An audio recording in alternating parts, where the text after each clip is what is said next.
The 2022 NHL Draft is in the books, but I still have one big question. Why did Shane Wright fall to number 4? Welcome back, hockey fans! Welcome in if this is your first time to the channel.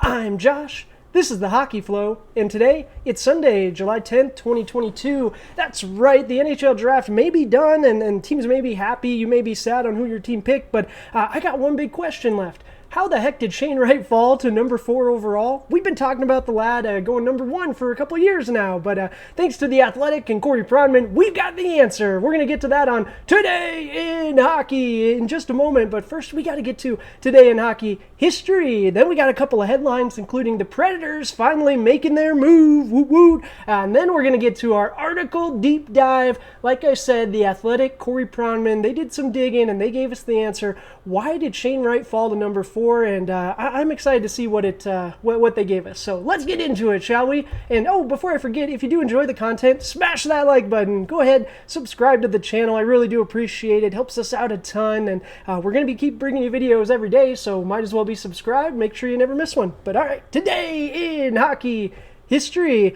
On this date, July 10th, in 2007, the New York Rangers signed Tendy Henrik Lundqvist to a one-year, $4.24 million deal. As you know, this would be the precursor as he would go on to sign a 6-year deal the following offseason. So the rest is history. All right, headlines. Like I said, Nashville Predators, you guys made the move. It's being reported that FILIP FORSBERG is signing an 8-year deal at $8.5 million per. So it sounds like they met in the middle and all worked out. All right, Colorado Avalanche got some Tendy news for you. Alexander Georgiev signed a 3-year deal after he was acquired by the team. They decided to move on from Kemper and are committing to Georgiev. So 3-year deal for the lad. All right. The Athletic, how we've missed the. How did Shane Wright drop from being number 1 pick in the NHL Draft? And we're going back to the excellent Corey Pronman. Man, I love the things he does for the Athletic. These draft ones are great, but just in general. So this article was really cool. Essentially, it answers the biggest question I had in the draft. Those that may follow me on Twitter at the Hockey Flow 22. We were talking about how Wright's the pick, right? Like after all this, I know it's fun talking about Uraj. Wright's the pick. Well, it turns out he's not. Number 2 overall. Devils can't pass on Wright. This is generational talent. We've been talking about him for years. Led captain Team Canada's under 18s as a U17. Just the list goes on.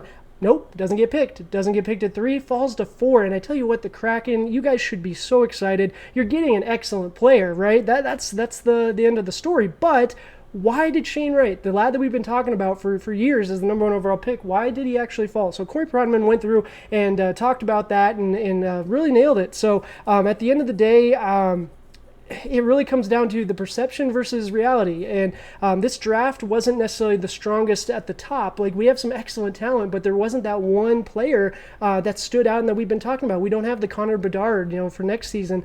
Shane Wright's kind of been that guy, but he just didn't have anything that really stood out as an amazing, blew your mind. Like, oh my gosh, remember when he took over that game and did that? So the big sentiment and the conversation around him was he's very good, but nothing special. Now, I'm going to come back and say false. He is an excellent player. He is going to be, at minimum, probably a second-line centerman, right? Like, he's an excellent player. He does all the little things. I love him because he does the things that maybe don't get as much glory, right? Like, he's killing penalties. He's making the right decisions. Like, I love that sort of element to hockey, but at the same token, this is the number 1 overall pick we're talking about, and you could get someone that does things similar, maybe a little later on. But Wright's game, it does not have a unique element. That's what the article talks about, and I guess I would agree with that, right? Like, he's a really strong skater. He's great with the puck. He makes excellent decisions, but there isn't one element. Like, he isn't, stick handle. He's not doing Michigan's. He might have tried actually, but let me know in the comments on that one. But he's not doing those super flashy things. He's not blazing by everyone on the ice. So he doesn't have that unique element. He's a product of a class that did not have someone stand out until the end. And the article goes in and talks about that, how Uraj, essentially Shane Wright being excellent but not doing anything just otherworldly left the door open for conversation for Uraj, and then Uraj capitalized on it by having an excellent international or a couple of international tournaments towards the end. He made the conversation tougher, right? He opened the door even more. Now, this is a talking point in the article that I absolutely love, and I've actually never thought about it, because even moving up into the draft, I put myself in the chair of a GM, and I think, well, why wouldn't I want Shane Wright? He does everything so well. He's going to be, like we said, at worst, maybe a second-line centerman. Like, I picture him on the Kraken right now as the second-line centerman with Matty Beniers as your number one, and all I think is you have 1-2 punch that is just amazing. So why wouldn't you want that with the number one overall pick? And the article talks about how safe is death. The draft is your chance to get someone no one else can. And they're absolutely right. Like Corey Pronman, that's such a great comment.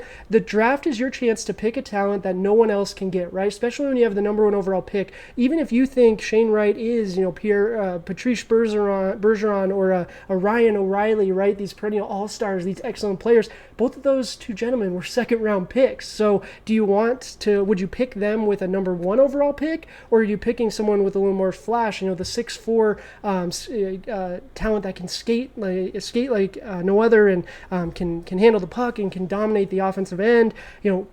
I get that. I get why that's enticing. So at the end of the day, scouts could not identify a full game where he looked like the number one overall pick, and that's an issue, right? Like we're looking for reasons. Give us an excuse to say yes, you're the number one overall pick. And Corey Pronman said he talked to scouts, and none of them could give him a full game. They can give you stretches, and he called out a game in those U18 IIF championship where. That game in particular, but Corey Pronman said, I couldn't find a scout that could give me a full game. Hey, watch this game. This will tell you why he's the number one overall pick. And at the end of the day, you need that. And I see it. I see why the Habs didn't go with it. But what his advocates say in response, of course, right? And I'm one of his advocates. I'm a big proponent for Shane Wright. I love the things he does. I love the players that just grind, do the little things really, really well, do the little things outstanding. Maybe it doesn't show up on the stat sheet, but analytics, his analytic profile was fairly strong too. So what his advocates say in response, the high floor, we've been talking about it all video, second line centerman at worst, Patrice Bergeron, Ryan O'Reilly gets thrown out here in this article a couple of times, and I agree that that's an excellent, if that's your end point, no one would be upset with that. Kraken fans would be over the moon with that. But Habs fans, are you taking that number one overall? At the same, I don't know. But in defense of Wright again, Slavkovsky, we talked about it. He was a late bloomer there. He didn't produce at the club level very much. He stood out more at the international scene and more recently. But again, he had things that splashed, right? Like no one necessarily checked the box or every single box for the number one overall pick, but I feel like Shane Wright probably got closest. But Juraj towards the end, you just can't ignore the combination of size, speed, skill, offensive domination. You could just drool thinking about the possibilities, right? So I get it. I think the Habs are going to do great, and for their team, I think he fits better. We talked about that in our draft video, that this is a good pick for the Habs, and if I'm Shane Wright, I'm over the moon. So in the end, Corey Pronman says the reality outweighed the perception. We had 2 years looking for a number one overall pick, and the reality is Shane Wright wasn't that number one overall pick. It ended up being Juraj. Shane Wright fell to number 4. So Kraken fans, I ask you, are you excited for Shane Wright? I know I am, and I'm not even a huge Kraken fan. I appreciate what they do, but as a fan of the game of hockey, I'm excited for you guys and excited for Shane Wright.